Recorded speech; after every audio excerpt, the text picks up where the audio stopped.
Espírito Santo, nós oramos para que o Senhor libere através da vida do Teu Filho, Deus, palavras de vida eterna, Deus. Oh, Espírito Santo. E aqueles que têm fome, Jesus, que o pão está servido, Deus. Aqueles que têm fome, que comam, Deus, da palavra que sai da boca dele. Ó Espírito Santo, que as palavras saiam como flecha aos nossos corações e acertem o alvo, Deus. Espírito Santo, usa a vida do Teu Filho como uma labareda de fogo, Deus. Que a glória do Senhor venha sobre ele, e já está, agora e até o fim, em nome de Jesus. Obrigado,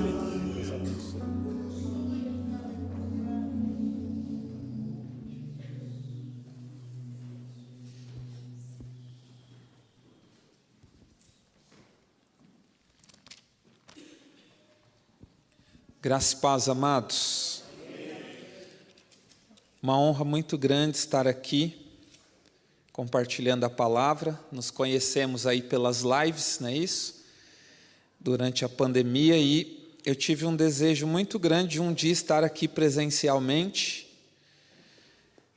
E hoje chegou o grande dia, e eu tenho a honra de compartilhar um pouco da palavra, amém? A honra e o desafio, porque tantos pastores, né? Um pouco mais de tempo, mais jovens que eu, amém? Pastor Paulo Franco é bem mais jovem que eu há muito mais tempo, amém? E é uma honra estar aqui e um desafio, mas eu creio que a palavra é do Senhor e eu creio que Ele vai falar ao nosso coração, amém? Então, como nos foi dado um tema sobre de joelhos no altar de adoração, eu quero iniciar aqui compartilhando alguns textos, só para a gente ter uma estrutura aqui de introdução. Eu acho que eu perdi meu esboço, mas glória a Deus, também não ia dar tempo de pregar tudo, né? Abra comigo Hebreus 12, verso 12, um texto muito conhecido das Escrituras.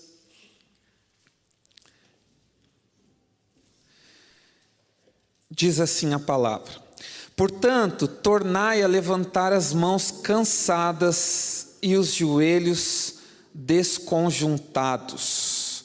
Agora eu queria que os irmãos fossem lá em Levítico, Velho Testamento. Levítico capítulo 6,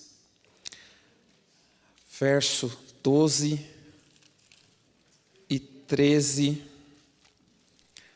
Diz assim a palavra: o fogo, pois, sobre o altar arderá nele, não se apagará, mas o sacerdote acenderá lenha nele cada manhã, e sobre ele porá em ordem o holocausto, e sobre ele queimará as gorduras das ofertas pacíficas.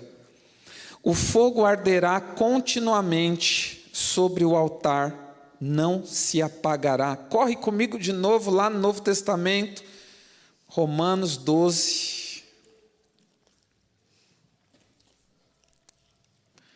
Amém, temos poucos minutos, quero ser fiel aqui no tempo. Foi me dado 1h40, então eu acredito que dá. É brincadeira, viu, amados? Teve irmão que até acordou assim, aleluia. Hebreus 12, verso 1, diz assim a palavra: rogo-vos, pois, irmãos, pela compaixão de Deus, que apresenteis o vosso corpo em sacrifício vivo, santo e agradável a Deus, que é o vosso culto racional. Amém, glória a Deus. Então, nós lemos aqui alguns textos que falam de oração, de sacrifício, de joelho. E aqui nós começamos por Hebreus 12, a Bíblia fala sobre mãos cansadas, joelhos desconjuntados, né? O escritor ao Hebreus aqui dá aqui uma parcela para nós, de que há uma parte de alguém que ora, e nós sabemos que há uma parte de alguém que responde à oração. Eu quero iniciar essa ministração dizendo que antes de conhecer a Jesus, eu não me achava digno de orar, de pregar, de até mesmo ouvir a palavra de Deus. Depois eu fui para a igreja, comecei a ouvir, a aprender, me tornei um crente, um obreiro, e eu continuei não sendo digno. E depois eu me tornei pastor, e eu quero dizer que eu continuo não sendo digno. E a palavra diz aqui que Deus pode usar mãos cansadas e joelhos desconjuntados. Eu quero dizer para você que a excelência do poder não é sua nem minha, mas ela vem de Deus, e é por isso que Deus tem prazer de colocar em vasos de barro. Eu e você não somos nada, mas se tivermos posicionados, Deus vai nos usar de uma forma poderosa, tremenda, e vai ser nesses dias, nessa situação, nessa geração morta, dormindo. A Bíblia diz que o mundo jaz no maligno.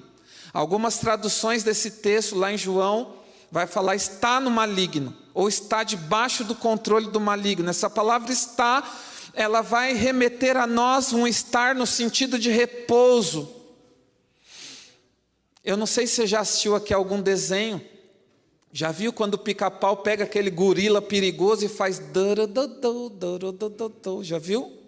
Quem já assistiu isso? Assim é o mundo dormindo no maligno. O diabo pega o mundo, canta uma cantiga de ninar, e o mundo está dormindo no sentido de repouso, que é um símbolo de morte espiritual. Eu não me preocupo com o mundo jaz no maligno, eu não me preocupo com o mundo do jeito que está, mas eu começo a me preocupar com uma igreja que está dormindo. Eu começo a me preocupar com uma igreja que começa a abrir a porta para algo novo, e esse algo novo não é nada novo do Espírito, mas é algo novo do mundo entrando nas nossas vidas. E eu sei, eu quero dizer, irmão, comecei aqui falando de dignidade, a minha e a sua não pode comprar a nossa salvação. A minha e a sua santidade não pode comprar a salvação de ninguém. A salvação é de graça, mas foi pago um preço, e o sangue de Jesus não é que suco. Essa é a boa notícia, irmão. O sangue de Jesus é como escarlate, pode apagar todo tipo de pecado. Então a salvação é gratuita, mas eu e você como igreja temos aqui uma responsabilidade. Quando fala de levantar as mãos, fala de autoridade, mas quando fala de joelho, fala da base que faz com que essa mão tenha autoridade. Os discípulos de João chegam para Jesus e dizem assim: olha, nós que somos discípulos de João, jejuamos, e por que que os seus discípulos não jejuam? Jesus, em certa feita, olha para os discípulos e diz assim: essa casta só pode ser expulsa através de jejum e oração.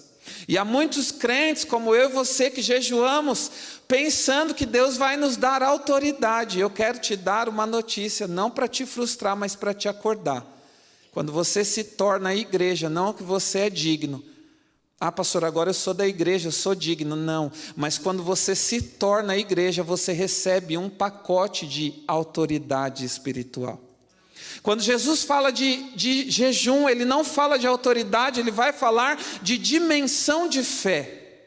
Porque é necessário que eu e você creia nessa autoridade como igreja para que os demônios se submetam. Deus não vai te derramar autoridade. Talvez o que você precisa orar é para ter ousadia e usar essa autoridade, porque a palavra diz que as portas do inferno não prevalecem contra a igreja do Senhor. Você é a igreja? Então o Senhor tem derramado autoridade sobre a sua vida. Talvez você possa falar: pastor, eu estou com as mãos cansadas, eu estou cansado de orar, mas a Bíblia fala de uma perseverança. Perseverança é até a última gota de sangue. Perseverança no lado humano é até quando eu já não estou aguentando mais. E Deus vai usar a sua perseverança para que o perdido seja encontrado. Nós como igreja precisamos despertar. Esses dias falando dessa palavra, eu comecei a falar com os irmãos, e eu dei um símbolo, eu falei: sabe aquele carrossel do parquinho, que tem o cavalinho que começa a andar assim, rodar? Algumas pessoas, antes do carrossel parar, já pulam fora, não é isso? Assim é o mundo espiritual, irmão. O fato de você estar fora de posição não faz com que o mundo espiritual pare de girar. O fato de quando algum cristão da igreja decidiu parar de orar, não faz com que o mundo espiritual pare. O fato de que alguém não quer mais vir para a igreja, alguém abandonou a fé, não faz com que o mundo espiritual pare. Ele é dinâmico. A Bíblia diz que um dia para Deus é como 1000 anos e 1000 anos como um dia. Não é no meu tempo, não é no seu tempo. Algumas coisas no mundo espiritual já aconteceram e no mundo físico nós ainda não entendemos. A Bíblia diz lá em Apocalipse que o dragão, a antiga serpente, fez uma guerra no céu com os anjos e ela perdeu a guerra e foi precipitada à terra. Com muito respeito aos teólogos, querido, mas há uma guerra aqui que eu e você já vencemos no mundo espiritual, mas nesse plano físico é necessário um preço. Nós lemos aqui: ofereça o seu corpo como sacrifício vivo, santo e agradável ao Senhor. Ah, pastor, mas eu não quero pagar o preço. Querido, o preço da cruz já foi pago. Mas se você quiser dons do Espírito, se você quiser ousadia, se você quiser ver transformação lá na sua casa, eu quero te convidar a pagar um preço. Uma igreja que está dormindo, eu não estou falando de placa, eu estou falando de uma igreja que começou a experimentar uma prosperidade natural tremenda, boa. Eu gosto de dinheiro, irmão. Tem alguém que não gosta aí? Pode passar um pix para mim. Mas eu quero dizer para você que a excelência do nosso poder é algo muito mais excelente do que ouro e que prata. Lá no Velho Testamento, no livro de Êxodo, Faraó percebe que a igreja está espiritual. Faraó percebe que a igreja está querendo adorar, está querendo se posicionar.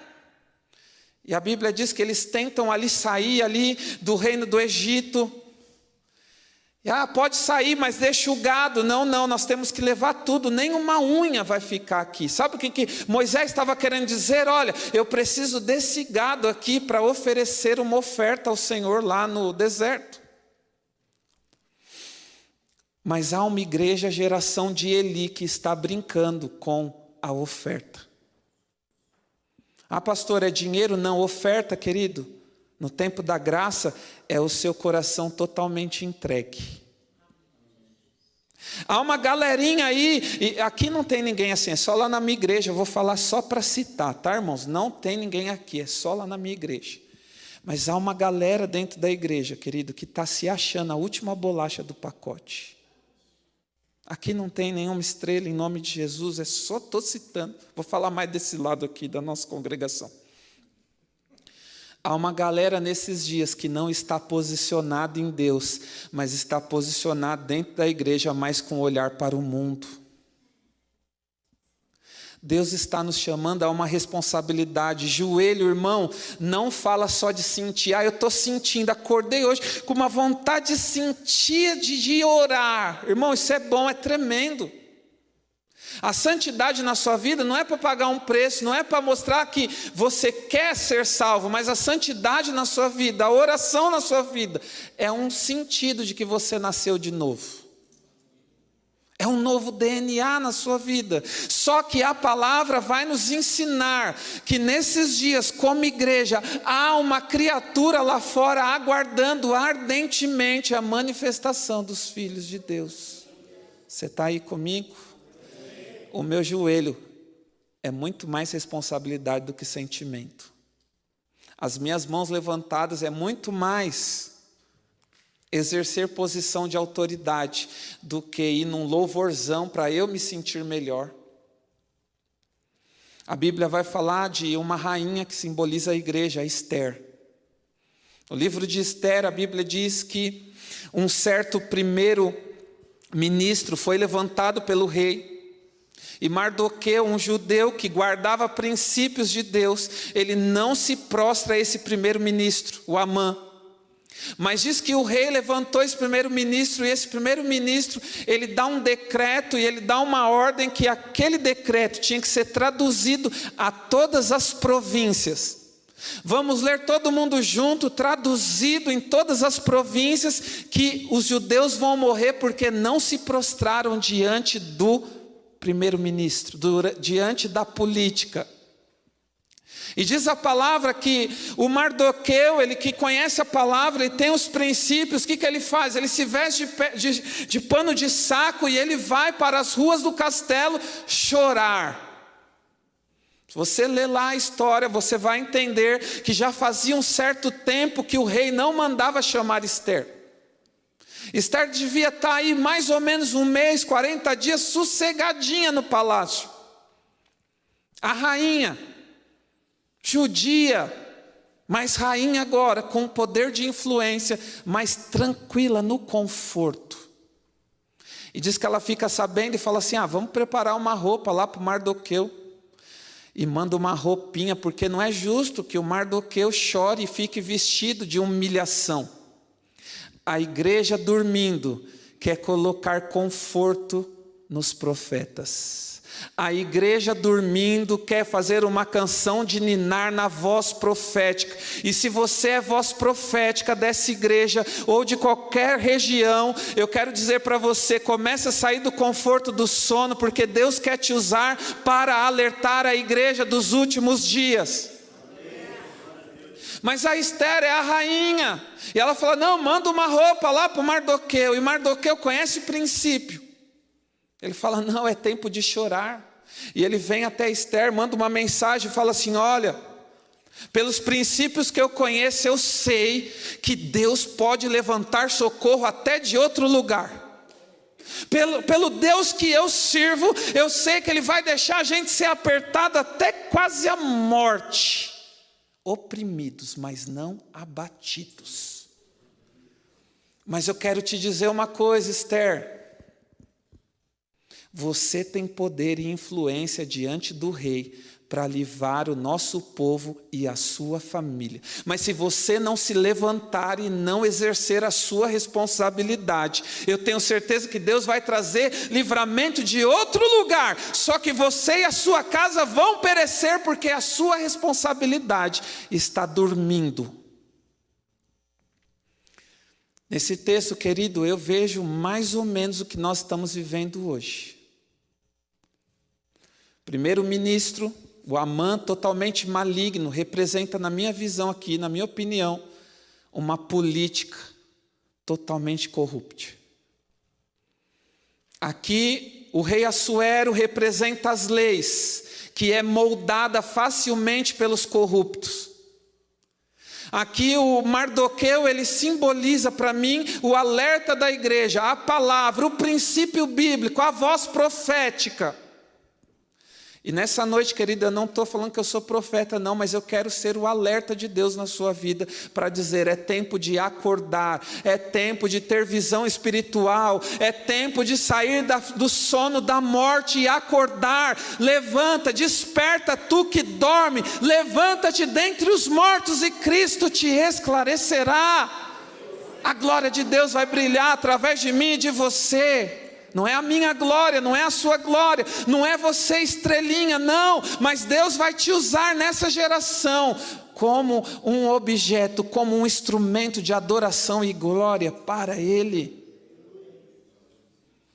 Os ministros do evangelho dessa geração começam bem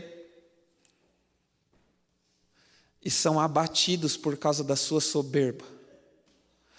Paulo é abençoado pela igreja de Filipos.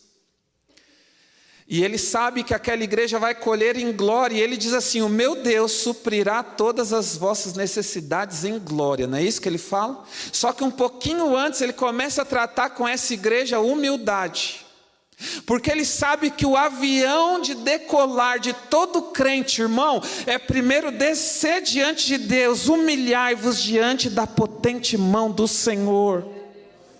Você quer prosperar, meu irmão, minha irmã, não é pecado prosperar. Comece a se humilhar diante dele. Talvez tenha alguém aqui nessa noite que está sem nada, está perdido. Pastor, não sei o que vai ser. Eu quero dizer para você, o melhor caminho para você voar em Deus é o caminho da humilhação diante dele. Deus vai começar a te dar graça, porque Ele abate os soberbos. e dá graça ao humilde. Pastor, eu estou precisando de graça, estou precisando melhorar, estou precisando voar, eu quero servir a Deus. Deus vai dar graça aos humildes. E aqui a voz profética do Mardoqueu começa a levantar uma noiva. Igreja simboliza intercessão. Intercessão do que, pastor? Só de oração? Não. Uma intercessão de atitude. Uma intercessão de alguém que pode entrar no meio e falar: acabou aqui, porque eu estou me levantando numa voz profética de autoridade e poder de Deus, porque o Evangelho é o poder de Deus. Irmão, vamos parar de fábulas, vamos parar de mágica, vamos parar de receitinha de bolo, porque aquela igreja A fez e agora deu certo, eu quero também. Não, irmãos, há uma receita para mim e para você original, genuína e poderosa, que é o crescimento através do Espírito. Mas eu preciso estar acordado. A palavra diz lá em Samuel que Deus se arrepende de algo, irmão. Será que Deus se arrepende de alguma coisa? Tem gente que fala que Deus não se arrepende. Não, Ele se arrepende sim, irmão. Ele não se arrepende que nem eu e você, filho do homem. Ele não é filho do homem para que se arrependa.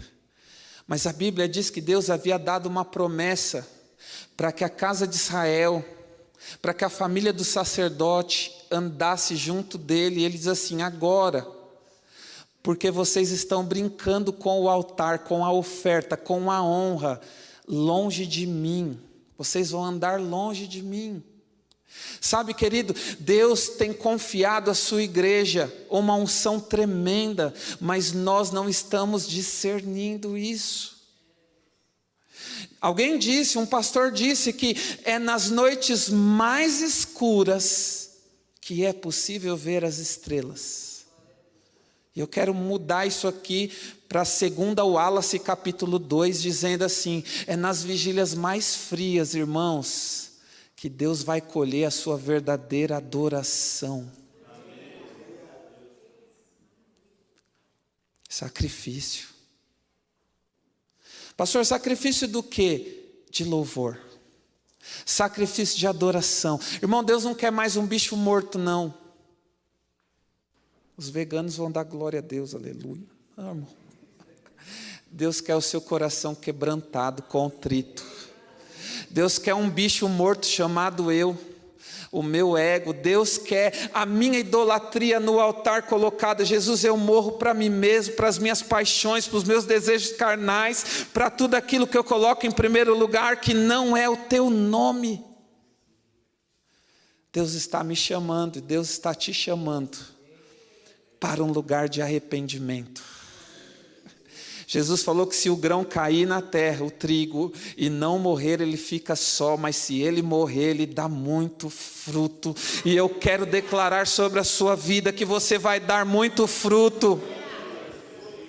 Eu quero declarar que você vai parar de pensar em você mesmo. Eu quero declarar que você vai despertar do sono. Despertar do quê, pastor? Despertar para quê? Despertar para um casamento de mais de 10 anos morto, que nem você aguenta mais. Despertar para os perdidos. Despertar para o seu chamado que está adormecido. Despertar para a voz de Deus sobre a sua vida. Porque Hebreus diz que tendo Deus antigamente falado aos pais pelos profetas, agora nos falou pelo Filho. Para de buscar as pregações na internet, porque há um sacerdócio, há uma conexão para mim e para você, onde Deus fala poderosamente, mas a nossa carne dorme um sono profundo. Ah, meu irmão, minha irmã, Deus quer fazer algo tremendo, e eu não estou falando de ativismo de igreja, eu não estou falando de mais um programa, eu não estou falando de mais um projeto, não, eu estou falando de uma fé prática, da palavra, eu estou falando de algo que já foi conquistado naquela cruz, com muito sofrimento. Jesus paga ali por mim e por você. E chega um momento que ele até diz: Pai, por que me desamparaste? Deus meu, Deus meu. Mas chega um outro momento que ele fala assim: Tetelestai, está consumado, está pago. Ah, meu irmão, nós não servimos a um Deus que muda e se arrepende como nós, mas nós servimos um Deus que foi até o final. O sangue de Jesus te purifica e me purifica de todo pecado. E lá em Apocalipse vai dizer que os anjos venceram o dragão, a antiga serpente, pela palavra do testemunho, pelo sangue do Cordeiro, e por um detalhe que eu e você precisamos sair daqui pensando: por não amarem a sua vida para sempre, até o final. Aquele que perder a sua vida, achará. Amém? Eu quero te convidar para orar mais um pouquinho. Amém? Fique de pé no seu lugar. Querido, eu não vou te chamar aqui na frente, mas eu só quero orar por alguém que precisa se posicionar. Porque, irmão, tem hora que você vai orar e não vai resolver, porque Deus não quer te ouvir, Ele quer que você o ouça. Às vezes a gente vai orar e ora, e ora, e ora, e a gente fala assim: Deus não está me ouvindo, e Deus fala: não, é você que não está me ouvindo. Irmãos, a gente pode contratar a melhor TV a cabo que existe, se a nossa antena estiver mal posicionada, não adianta o preço pago. Se você não estiver posicionado na direção de Deus, irmão, você vai perder sinal, e a Bíblia diz que os sinais seguirão aos que crerem. Eu quero orar aqui só por um tipo de público, por aqueles que querem se arrepender e se posicionar. Pastor, não tem ninguém aqui, então eu oro por mim, irmão, eu sou o primeiro. Não tenho problema de falar que essa palavra primeiro é para mim. Mas se você quer se posicionar: pastor, eu preciso acordar para a minha família, eu preciso acordar para a minha igreja, para os meus líderes. Pastor, eu preciso acordar para o meu chamado, que eu cantei uma canção de ninar por muitos anos para Ele, mas Deus está me falando que Ele quer me usar, que Ele tem algo para mim, e eu quero despertar nessa noite. Eu quero orar por você que ouviu essa palavra. Põe a mão no teu coração. Não se posiciona para mim, se posiciona para aquele que te chamou. Você tem um dono. Pai, em nome de Jesus, a tua palavra foi lançada. A tua palavra diz que ela penetra até o mais profundo da alma. Tu conheces o coração de cada irmão, de cada irmã. Nós não aceitamos o sono da morte. Nós não aceitamos o sono que não é de descanso. Nós não aceitamos o sono que nos barra, que nos impede, que tira o nosso entendimento. Nós não aceitamos o sono da religião. Nós somos pedras vivas diante da tua presença. O Senhor é um Deus vivo, e não há nenhuma sepultura que vai dizer: aqui jaz Jesus, porque Ele ressuscitou ao terceiro dia. Nós servimos a um Deus vivo, que morreu por mim e por você, é verdade, mas Ele ressuscitou ao terceiro dia, está sentado à destra de Deus Pai, intercedendo por mim e por você. E se você abrir os ouvidos do entendimento, a palavra falará com você e te gerará vida em você. Senhor, eu apresento os irmãos que estavam a ponto de desistir. Eu apresento os amados, as amadas que estão como que enferrujados no ministério, que estão sem exercer a autoridade, que não acreditam mais, que estão orando apenas por um símbolo, que estão orando apenas porque alguém colocou um culto de oração, que estão indo embalados no sono do mundo. Senhor, cessa agora todo sono, traz despertar na vida daquele que ouve essa palavra. Eu vou dizer uma coisa louca aqui. O Senhor está dizendo no meu coração que algumas coisas vão começar a acontecer na sua vida. O Senhor começa a me dizer que algumas coisas vão acontecer na sua rotina. Continua perseverando, igreja, porque as vestes da morte vão cair. Talvez alguma coisa aconteça e você vai falar: pastor, foi algo ruim, mas eu quero dizer, as coisas ruins vão ter que se manifestar, mas elas vão cair por terra, porque o poder de ressurreição está sendo sobre a sua vida. Aleluia, aleluia.